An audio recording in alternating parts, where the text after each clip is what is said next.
Hello everyone, welcome back to my channel InfoSec Lab, and it's day 23 of Advent of Cyber 2024 from TryHackMe. In today's room, we're going over some hash functions, hash values, and hash passwords, and how they are used in cybersecurity to protect data at rest. We also go over some activities to crack the password that are used to protect a PDF file. Okay, as usual, we are going to go over some concept first. So what's a hash function?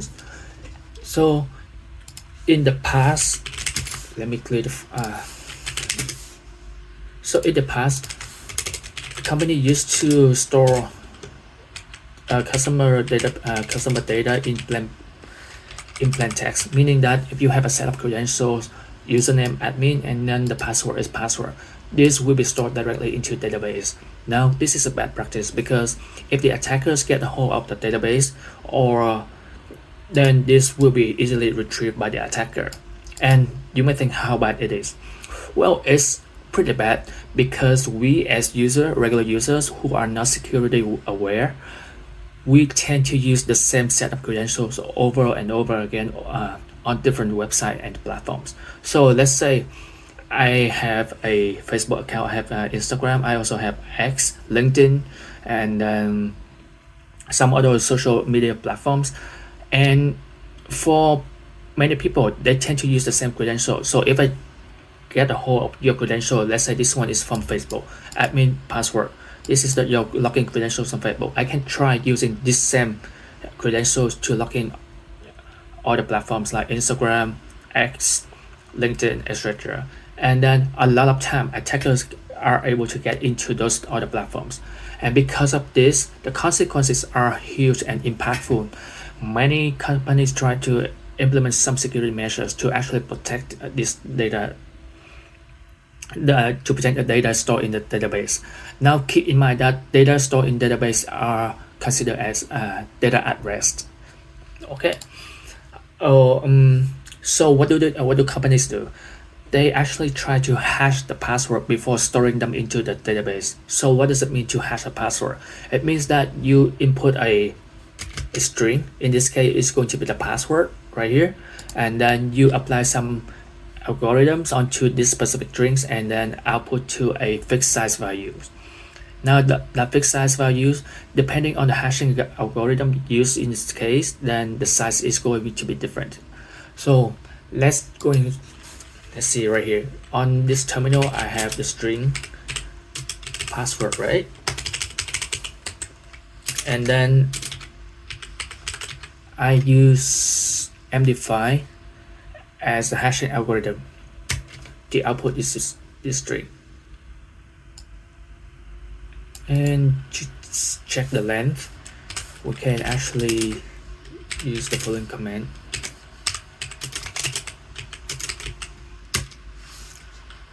Now here in human language, the string is 32 characters, meaning that it's 32 bytes. Now in computer, 32 bytes is equivalent to 128 bit. So meaning that in 1 byte there's 8 bits. So if the string has 32 bytes, meaning that it also has 128 bits.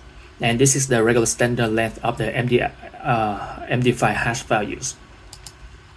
We can try other string like echo.n and then hello world.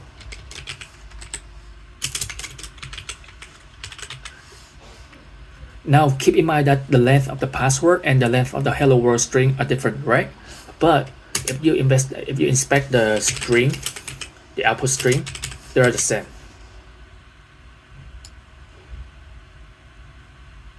No.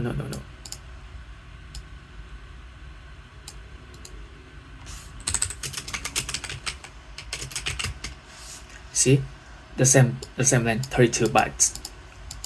Now, one thing special about hash function is that when you change only one character of a string, the output is completely different. So let's say in this case, I have echo. I'll be using the same string password, but I'm going to be having capital P instead of lowercase p, and the rest is going to be the same. Now the length is the same. The only difference is the capital P and the uppercase P and lowercase p. Let's see what the output is.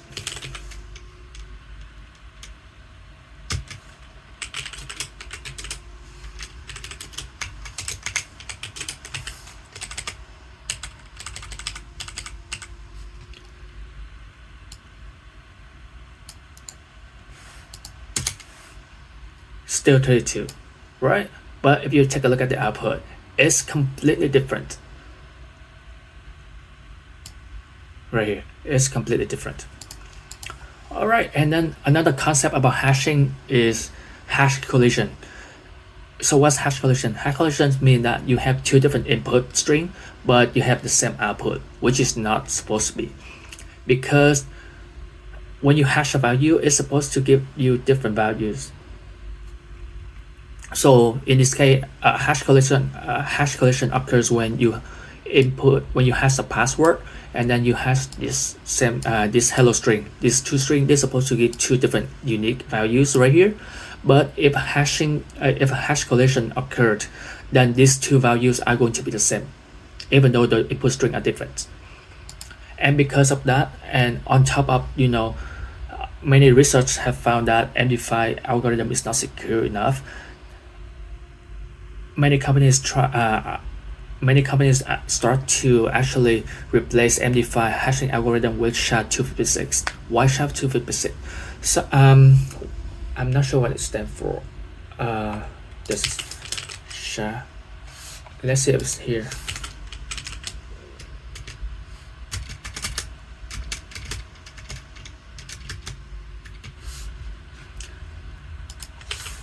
What does SHA stand for? So SHA stands for Secure Hashing Algorithm. And then why is it 256? Because the output is going to be 256 bits or 64 bytes. We can try the same thing. Let's see the echo.n, and then the string is password. SHA-256 sum. We see the string is longer, and keep in mind this is a byte, not bit. So let's check if it's actually 64 bytes.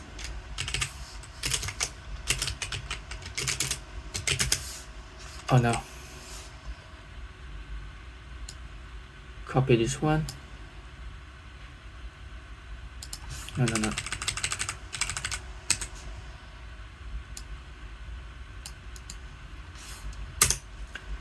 And this is expected. The length of the output of SHA-256 algorithm is 64 bytes, which is equivalent to 256 bits. Why is it chosen nowadays? Because it is longer than the output of MD5, so it's harder for attackers to break, and then the algorithm is considered to be more secure than the MD5 algorithm. That's why. All right, now we get the concept of hashing algorithm, hashing password. What else do we need to? Okay. So this is what the companies do. Instead of storing the password in plain text, they going to hash the password. So in this case, I have this value right here. I have hashed the password using a SHA-256 algorithm, and I get this output string. Then this output string will be stored in the database.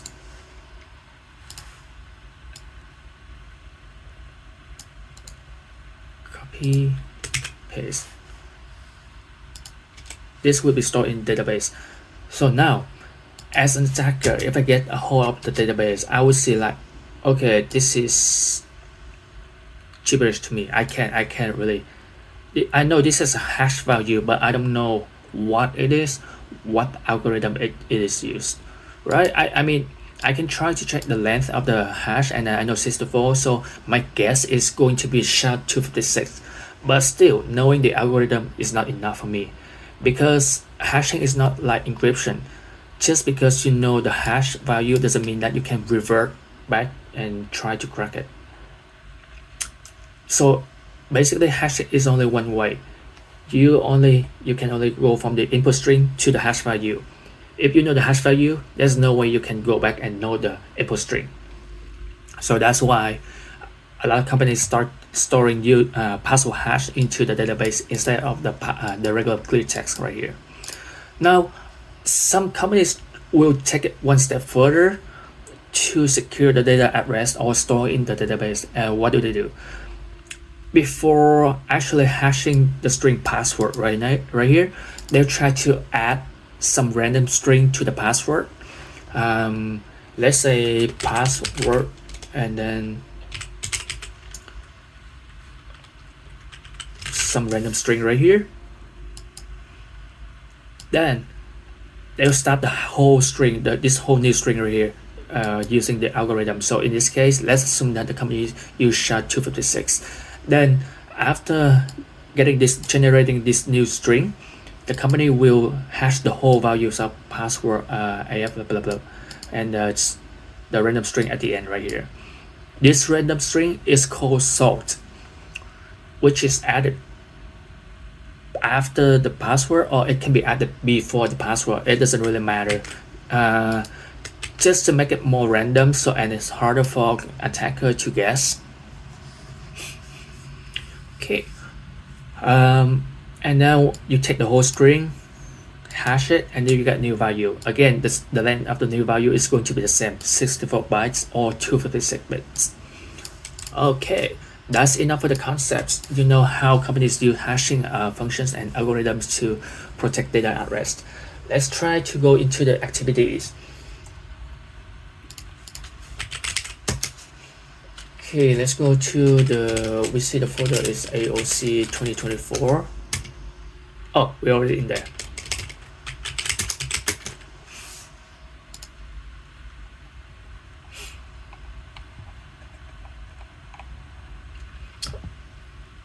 Okay, data breach and hash values. Malware had an online account and now defunct forum was breached, and all of this user data was leaked. So let's save this data right now. It may be useful for us.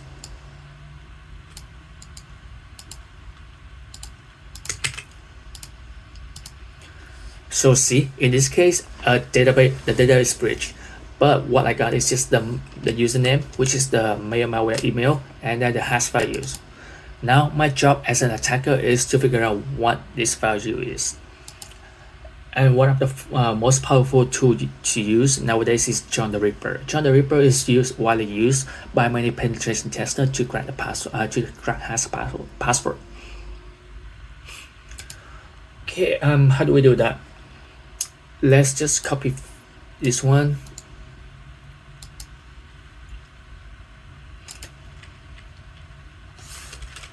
Okay, we have the tools.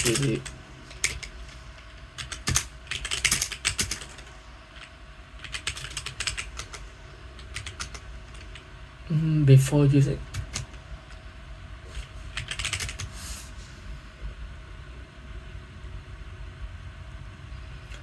here's the syntax for John, and then we're going to use the format is raw SHA-256. Okay, and then we're going to specify the word list. What is the word list? Word list is a list of it's explained right here. Word list, set the word list that we use. ROU is a popular password word list from a real data breach. So these are the real values that were breached within the last 10 years or maybe 15 years, I'm not sure. So here we use a John command and then the password. The format, not format. Format is raw256. The word list is user share word list, and then ROU, and then we are going to try. We're trying to hash the password stored in this file.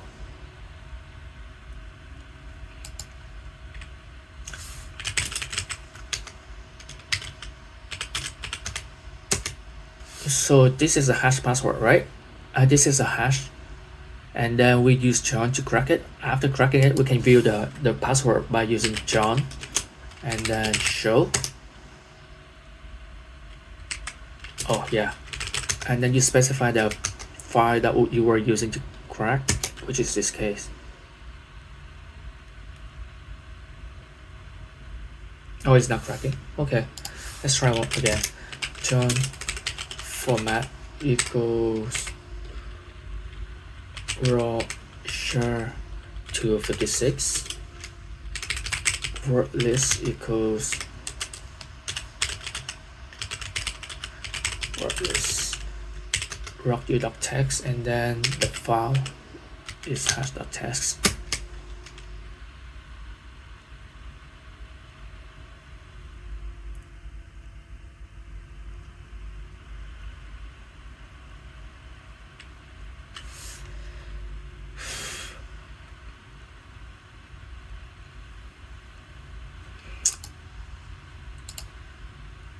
So this is my malware hash password, and then we can't find anything, meaning that we have to go deeper into reconnaissance and enumeration to find out the clue of the password. So basically, the way we crack the password and the way the tool works is, let me try to explain it. You have rockU is the list of the breach password, rockU.txt right here. So let's say inside rockU we have password is one of the passwords used by user. In real life, this password is hashed using the SHA-256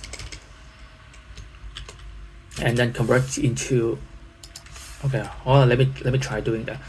Echo and password SHA-256. So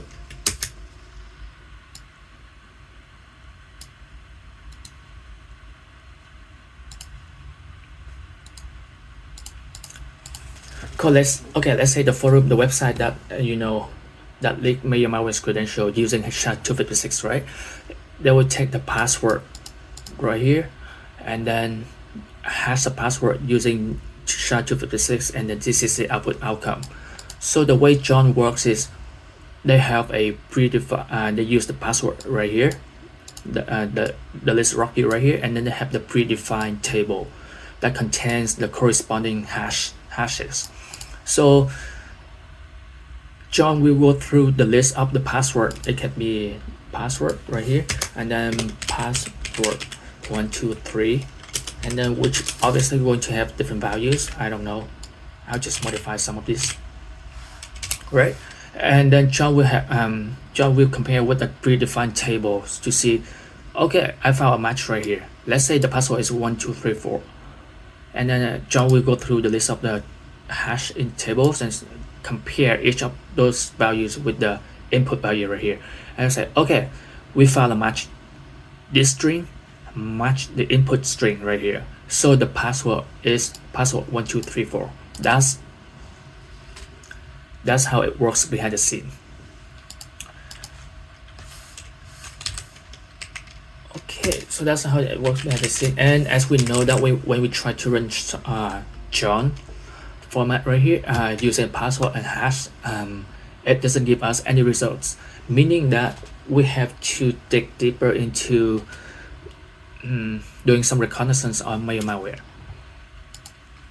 Now, one way you can do now, if you notice, like nowadays companies try to enforce password policies, meaning that a password has to consist of one at least one lowercase, one uppercase, one numbers, and sometimes some special characters, right? And regular users, they tend to replace an A for a 4 or an A for an @ sign. So the password is actually becomes password, or password. Similarly, an O can be replaced with a 0, or an I can be replaced with exclamation mark or number 1. Right, so with the same keyword password right here, we can have different mutations, different variations of the password, like password or password with a 0, and etc, etc.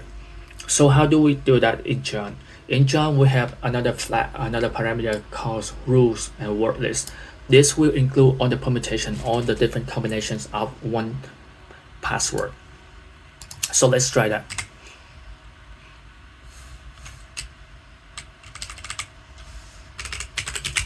Rules equals word list.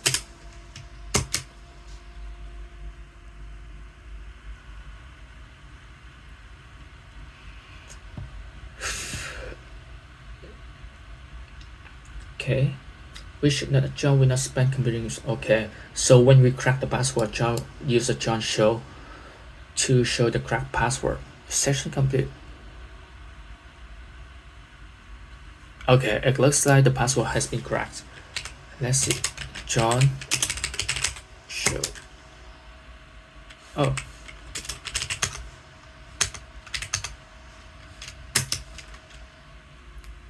Nope.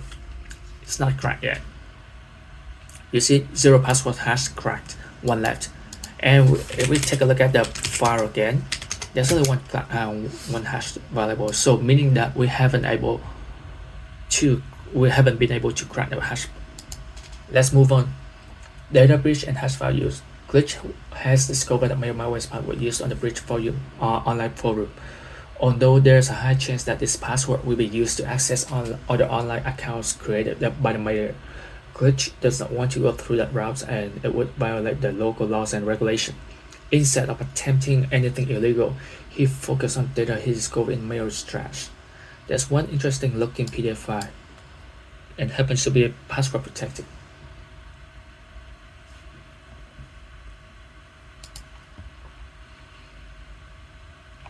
Wait a minute. Did it crack the password? No.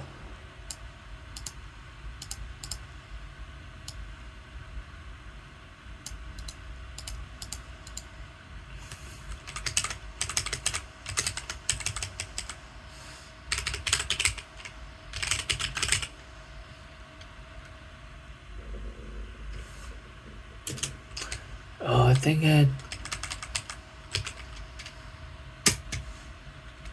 using default, sure. Cracked one password hash. Okay, it cracked. So John show hash 1.text. Why is it 1? It doesn't make sense.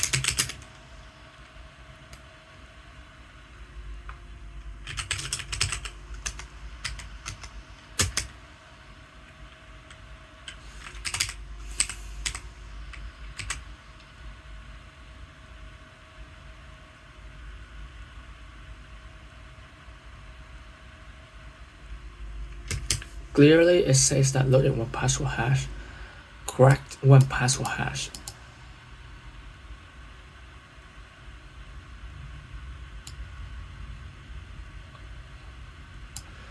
Okay, let's see, what was it? Let's say that you execute the command listed above and you recover the password. Then the next time you want to see the password, you should see. Oh, I was missing the format. My gosh. Okay, John format equals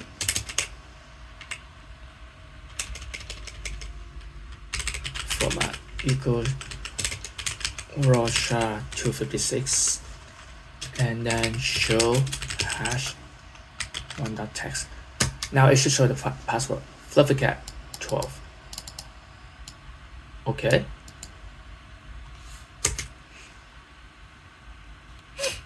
Okay, cool. So So again, going back to this one, Glitch has found that malware's password used on the breach online forum. Although there's a high chance that this password is being used to access other online accounts created by the mayor, Glitch does not want to go that route as it would violate the local laws and regulations. Instead of attempting anything illegal, he focused on the data he discovered in the mayor's trash. There's one interesting looking PDF file that happens to be password protected. You can help Glitch break it. Okay, let's first thing you need to do is convert the password protected file into the format that John can crack. So let's see what the password. Okay, the file is PDF right here. Okay, private.pdf, and we can use John to actually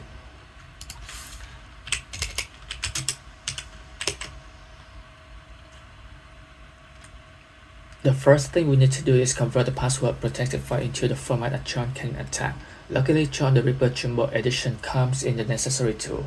Different tools can be found in this directory. And then to John.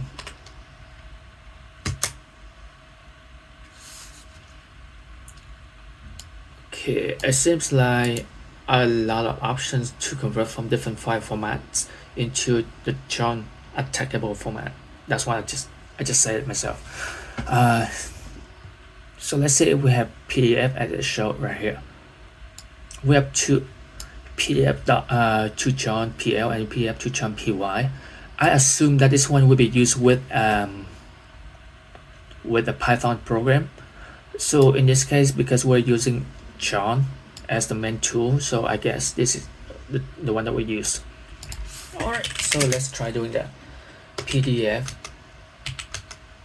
to John.pl and then private PDF output into PDF hash. Okay, you try.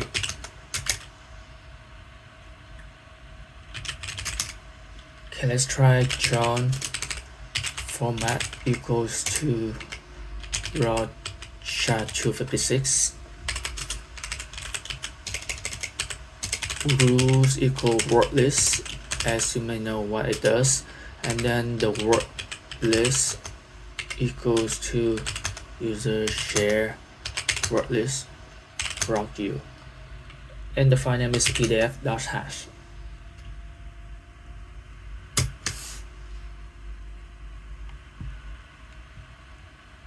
Okay, no password loaded. Let's see what I did wrong here. The first step is to consider would be trying a long word list such as rock-view. Moreover, you might even use a rule such as rules word list to test the right password. In this case, neither approach works. malware has picked a password that does not exist in its public word list and is not derived from any of the word found there. Knowing malware, we see that he holds there, which can hint at what we would be considered his password. Therefore, you need to create your own word list with the following words and save it as word list.txt. We have saved the above word list. Cat word list right here. Okay, so these are the word lists that we generated. Consequently, our command would be John rules equal word list.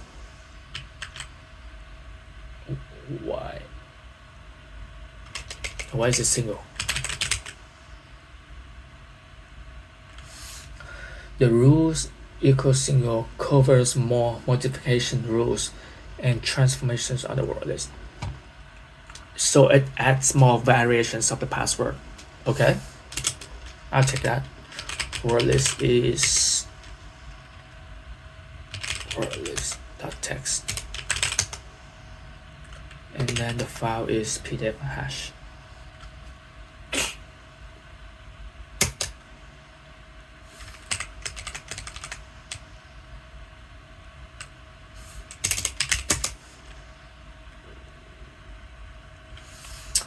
And we got a password crack right here. Again, we can try using John show and then PDF, and it shows that okay, the hash is going to be this one. Let's try opening the PDF file. I mean, it's supposed to work, right? No, we can't. It's terminal. Now you have to gain access on necessary tackle the questions below. What mail has been hiding in password protected documents?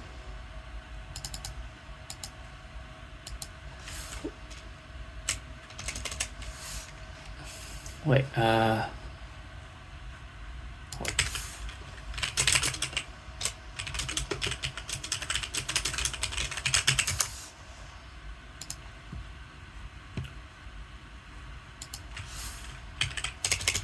so PDF.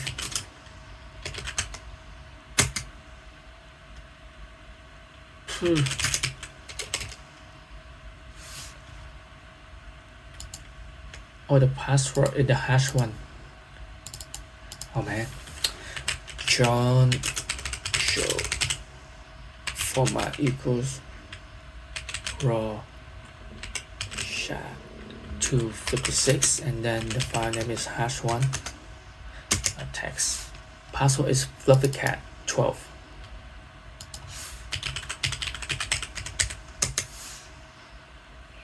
What is the flag at the top of the private PDF file? First, let's copy the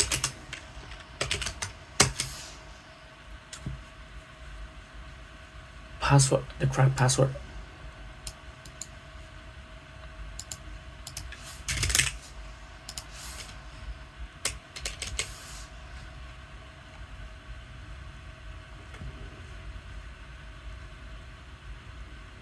Okay, I'm trying to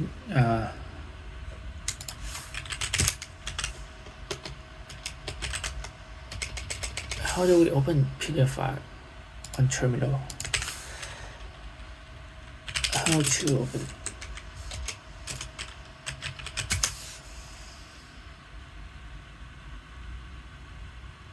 XPDF?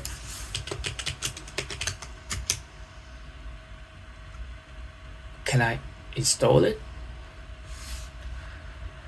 Okay, give me a hint how to do that. After you discover password PDF, use the following command to convert it to text file so you can read on the console.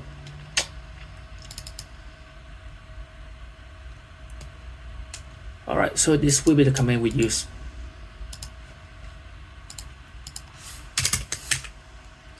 Replace the password with this one, and we should be able to see the content.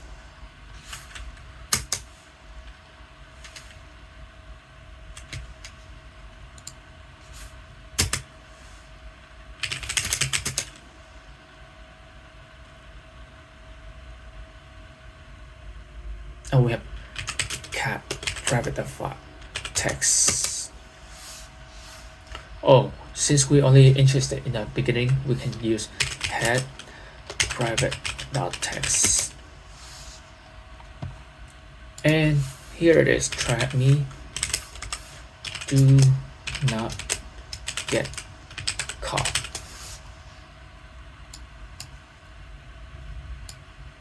And there we go. We have successfully cracked the password of the protected password protected PDF file using John the Ripper and some of the rules that we inside John. Now, hopefully that after this room you learn something new about John and hashing algorithms. For those of you who are new to this, I hope that you find it exciting. And then if you already know the cracking hashes using John, then I hope you learn something new just like I did, like how to use the rules equal word list or rules equals single right here, as you know, to provide more variations of the provided password in the rock queue in the file. All right, hopefully you enjoy this, and if you have any questions, feel free to reach out to me. Thank you and see you again. Bye.